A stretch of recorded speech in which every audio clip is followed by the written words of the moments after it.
Assalamualaikum warahmatullahi wabarakatuh. Perkenalkan, nama saya Rahmat Alfian Maskuri, mahasiswa TI 2A. Di sini saya akan menjelaskan project planning dokumen dari Sistem Informasi Klinik Mapro. Di sini Klinik Mapro merupakan klinik yang berada pada Kecamatan Malon, Kabupaten Probolinggo. Di sini kenapa saya memilih tema klinik? Dikarenakan untuk tema sebelumnya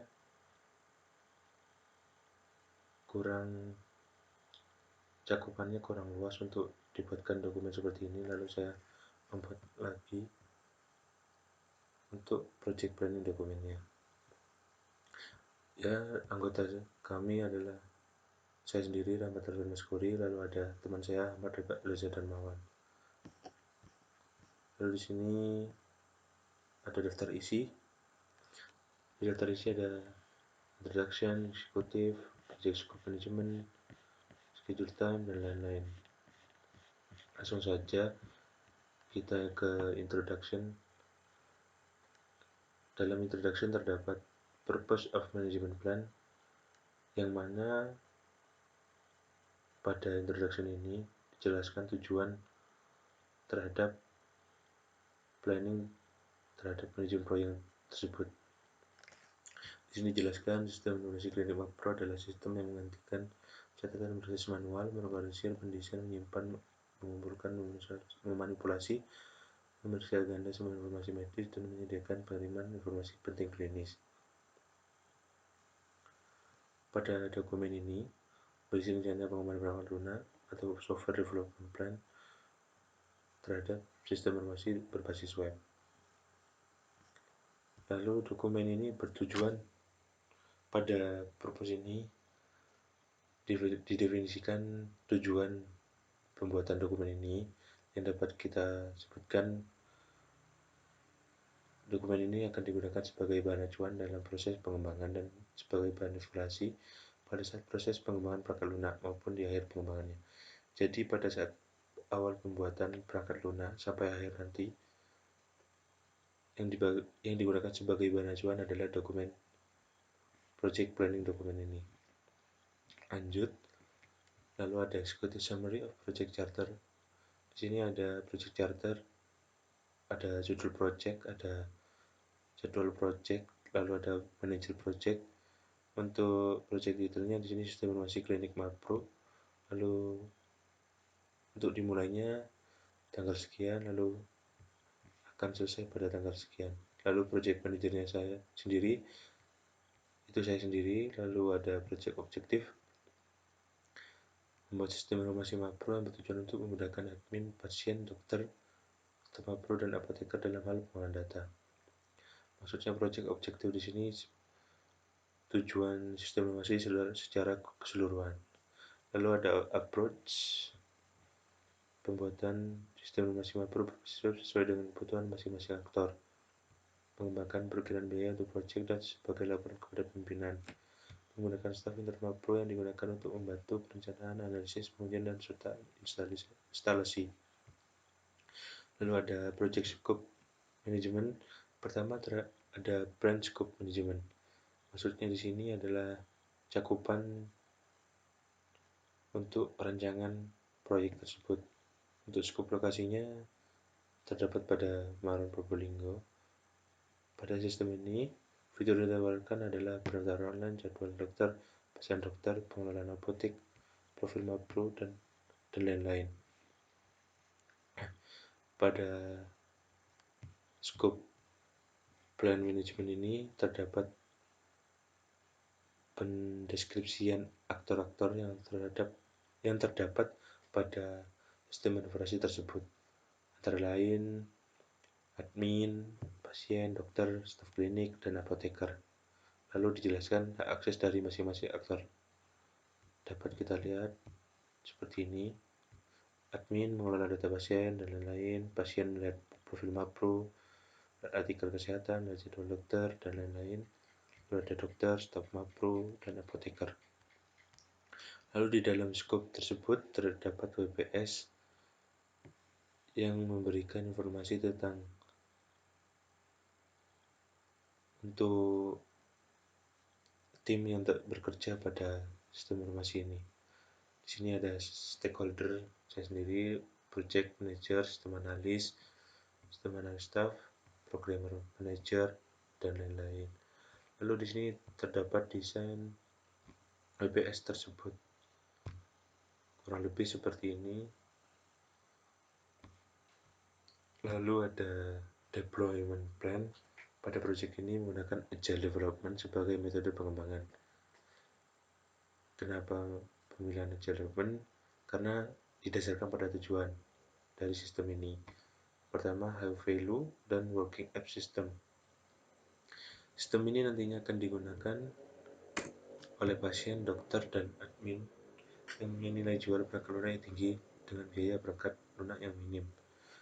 Maksudnya di sini menghasilkan proyek yang tinggi nilainya dan pekerjaan sistem yang baik dan dengan biaya yang minimum.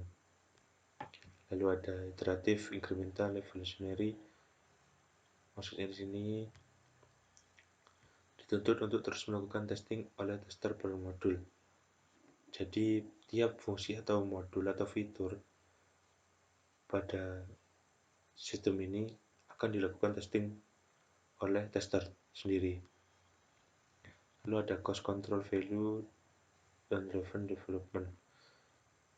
Maksudnya di sini agile development akan mengembangkan sistem sesuai dengan requirement klien sehingga dapat mengontrol waktu dan biaya dikeluarkan untuk proses pembuatan sistem. Lalu ada collaboration. Di sini akan tim dan klien akan saling bertemu untuk saling berkolaborasi dan mendiskusikan setiap perubahan modul atau perubahan fungsionalitas dari requirement klien atau permintaan klien. Lalu ada fleksibel dan risk management.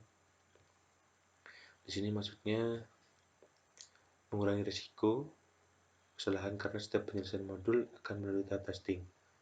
Jadi pada setiap testing modul atau fitur nantinya, jadi risiko kesalahan pada sistem itu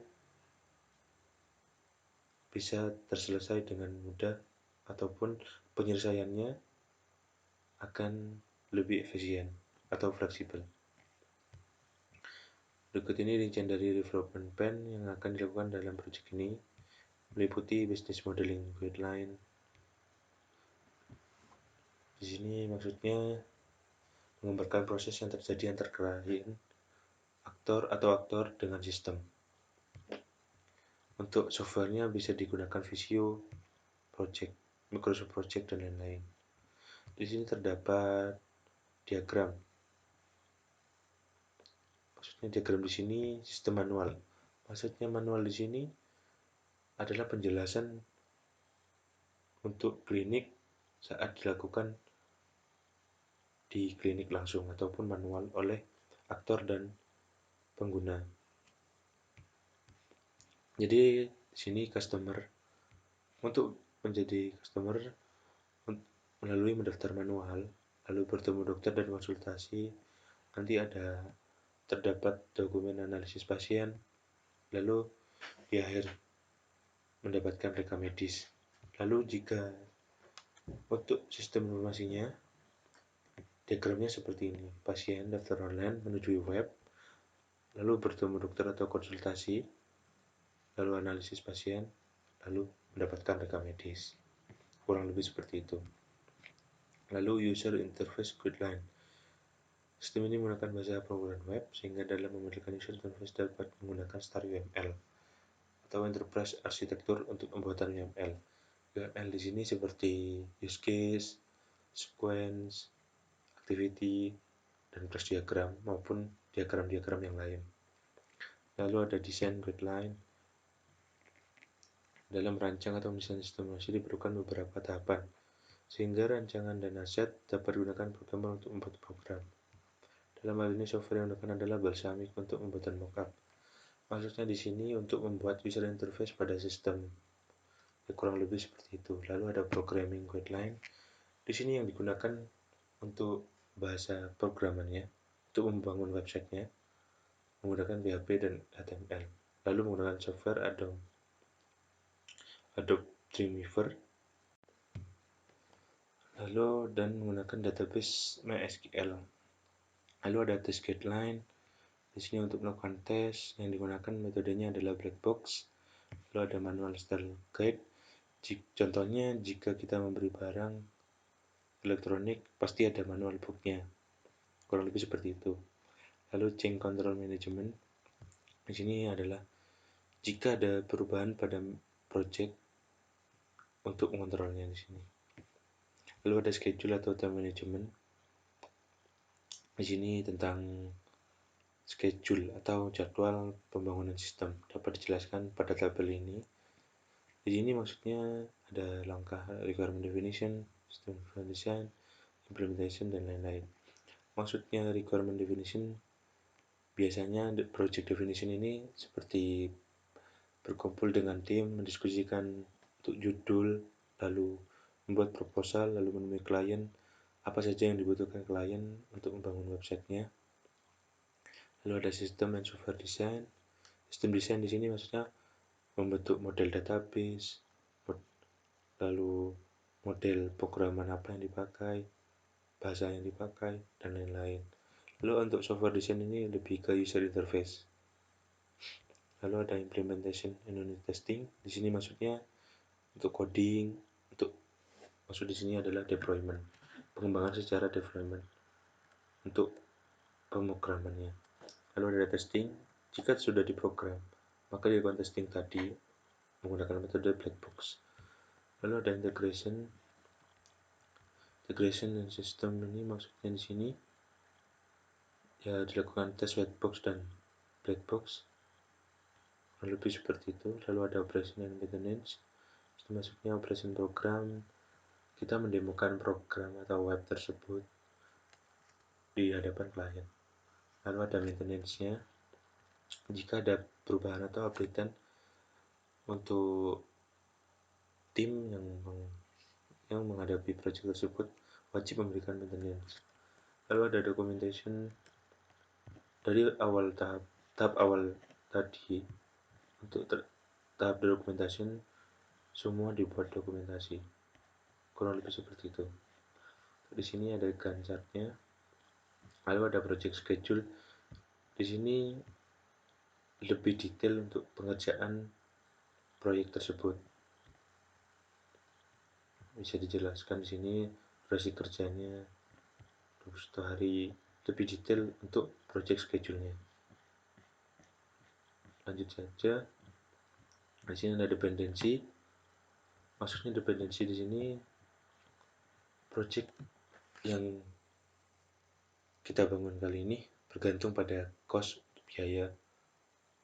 Budget ini nantinya digunakan pada setiap tahap pembuatan sistem mulai dari awal hingga akhir. Lalu ada human resource. Research yang dimaksud berupa skill dalam mengembangkan project. Lalu ada time and due date. Pengerjaan project ini selama 6 bulan dengan toleransi waktu 1 bulan. 1 bulan toleransi ini diperkenakan masuk ke tahap maintenance. Data informasi makro. Di sini akan dilakukan turun ke lapangan untuk menanyakan informasi tentang klinik tersebut. Perbedaan bahasa proses implementasi coding. Jadi untuk implementasi coding, programmer dan desainer harus menyelaraskan bahasa pemrograman dan framework yang digunakan. Contoh bahasa pemrograman PHP. Untuk frameworknya bisa CodeIgniter ataupun Laravel. Kurang lebih seperti itu. Lalu di sini ada RAB atau rincian anggaran biaya. Untuk project manager kurang lebih 11 juta. Lalu sistem analis 6 juta, sistem staff 6 juta, programmer. Untuk yang paling kecil di sini adalah sistem testing. Di sini untuk gaji, untuk RAB-nya ini per bulan. Lalu di sini ada total anggaran project ini dihabiskan. Ya kurang lebih di sini ada lisensi juga untuk kebutuhan user interface, agar dalam membuat user interface berhasil ataupun mencapai hasil yang maksimal. Lalu ada quality management. Di sini saya akan menjelaskan sampai quality management saja. Jadi di sini plan quality. Sesuai dengan standar pembuatan maka kami akan menggunakan software measurement dan matrix dalam mengukur kualitas proyek kami. Kami telah dengan beberapa software quality model yang sudah digunakan.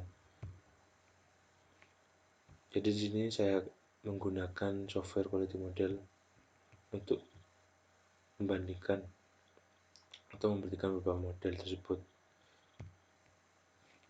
Ya, di sini ada karakteristiknya, struktur, relationship, main advantage, main disadvantage. Di sini menggunakan model-model tersebut. Jadi di sini ada test specification. Untuk effectivity dilakukan test coverage, test accuracy, lalu ada test effective compliance, lalu ada reliability dengan tes-tesnya sendiri, usability, efficiency, maintenance, portability, dan reliability. Di sini merupakan test specification quality yang wajib dilakukan untuk membuktikan bahwa software perangkat lunak kita sudah mencapai hasil maksimal. Lalu ada control quality, proses pembuatan project, dan performa dari kualitas manajemen project. Untuk tabelnya di sini biasanya diisi oleh project manager. Ada tools untuk dan tekniknya. Nanti setiap software diperlihatkan dari setiap laporan yang ada serta pada bagian akhir. Bila dirasa kualitas software masih kurang, masih dapat dilakukan perbaikan. Jadi di tabel di sini untuk memberi perkembangan atau penilaian tiap perkembangannya. Baik, di sini yang saya dapat sampaikan cukup sekian. Untuk penjelasan selanjutnya akan dijelaskan oleh teman saya, Ahmad Reza. Baik, kurang lebihnya mohon maaf jika ada tutur kata salah yang mohon dimaafkan. Assalamualaikum warahmatullahi wabarakatuh. Assalamualaikum warahmatullahi wabarakatuh. Saya Ahmad Reza Darmawan akan mempresentasikan tentang sistem informasi klinik makro untuk UAS manajemen proyek yang beranggotakan saya Ahmad Reza dan Rahmat Alfian Mas Mauri. Di sini saya akan melakukan presentasi dari teman saya Rahmat Alfian.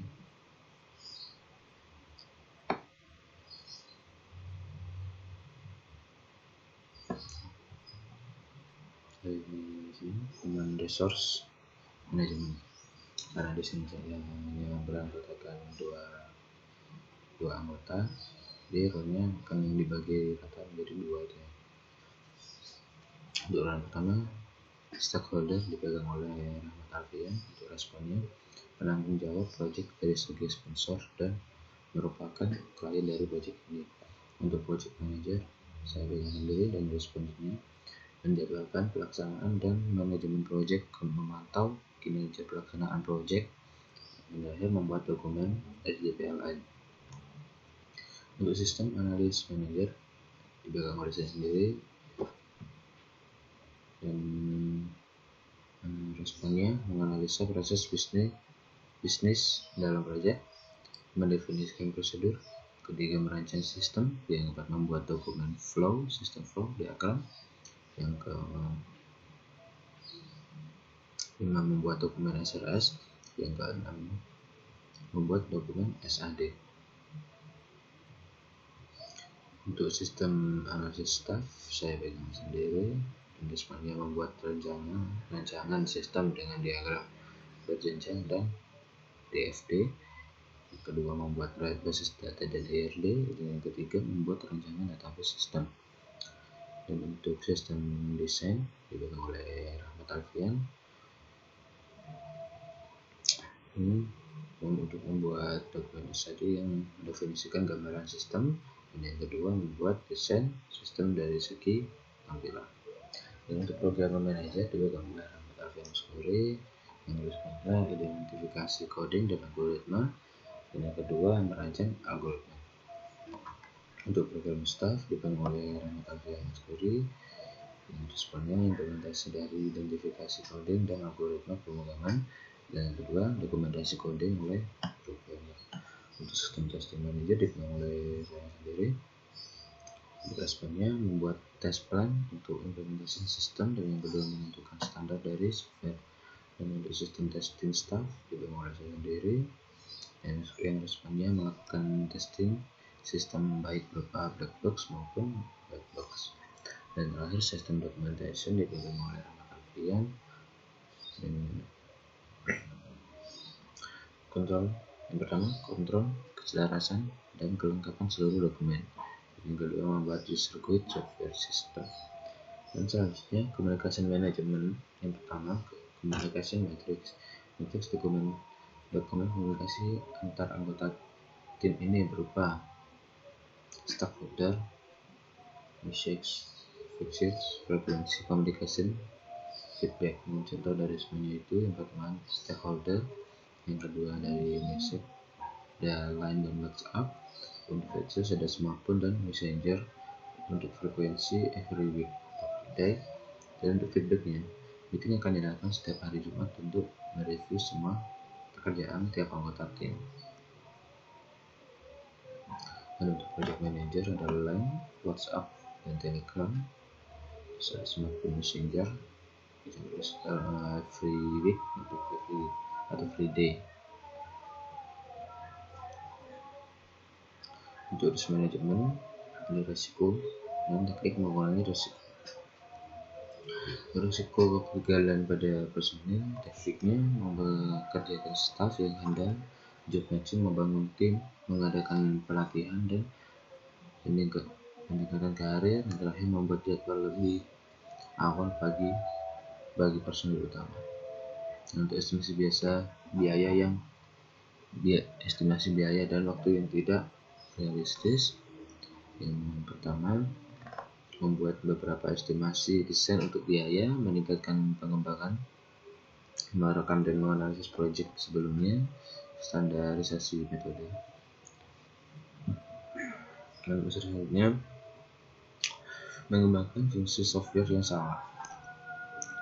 Tekniknya yang pertama, evaluasi proyek ditingkatkan, buat metode spesifikasi yang formal, survei pengguna, buat prototype, dan terakhir buat user manual lebih awal. Bahasa selanjutnya, mengembangkan antar muka pengguna yang salah. Tekniknya yang pertama membuat prototype, yang kedua analisis tugas, yang ketiga keterlibatan pengguna. Selanjutnya ada code writing, tekniknya mengurangi kebutuhan, yang kedua membuat prototype, yang ketiga analisis biaya manfaat, yang terakhir desain biaya. Selanjutnya ada terlambat untuk mengubah kebutuhan. Yang pertama, mengubah prosedur kendali, membatasi perubahan yang terlalu banyak, meningkatkan prototype, meningkatkan pengembangan. Untuk kegagalan pada komponen yang disuplai pihak eksternal. Yang pertama, melakukan benchmarking, mengulang inspeksi. Yang ketiga, spesifikasi formal. Yang keempat, kontrak perjanjian, dan yang terakhir prosedur dan sertifikasi jaminan kualitas. Kegagalan kinerja real time. Pertama, simulasi, benchmarking, prototype, tanding, dan analisis teknis. Dan yang terakhir, pengembangnya terlalu sulit secara teknis. Dan teknik yang pertama analisis teknis, yang kedua analisis biaya manfaat, yang ketiga prototype, dan yang terakhir melatih dan mengembangkan staf. Dan untuk isu manajemen di sini hampir sama ya dengan risk management, cuma perbedaannya dia ada kejadian. Kalau kan hanya kejadian, Misal contoh, kegagalan pada personil. Kejadiannya kesalahan dalam modeling, tidak menguasai para bidangnya, tim tidak kompak, terjadi perselisihan dalam tim, dan terakhir jadwal yang rancu. Taktik bersama Inggris berbeda cuma kejadian. Itu salah satu contoh dari isu manajemen. Dan untuk yang terakhir ada proses manajemen, ada service untuk item atau dan yang kedua justification, dan yang ketiga need by. Untuk service atau item yang pertama ada lisensi Adobe Dreamweaver, dibutuhkan untuk lisensi program pada developer. Deadline-nya 18 April. Dan item yang kedua, lisensi Microsoft Visio, dibutuhkan untuk lisensi program pada analis. Dan lisensi Microsoft Project dibutuhkan untuk lisensi program pada project manager. Untuk lisensi Balsamiq dan lisensi CorelDRAW X7 dan juga lisensi Photoshop CS6 dibutuhkan untuk lisensi program pada desainer. Hosting domain dibutuhkan untuk broadcast website. Antivirus dibutuhkan untuk menjaga keamanan server, dan server dibutuhkan untuk penyimpanan data. Dan sekian presentasi dari saya. Kurang lebihnya mohon maaf, dan ada salah kata juga mohon dimaafkan. Sekian, wassalamualaikum warahmatullahi wabarakatuh.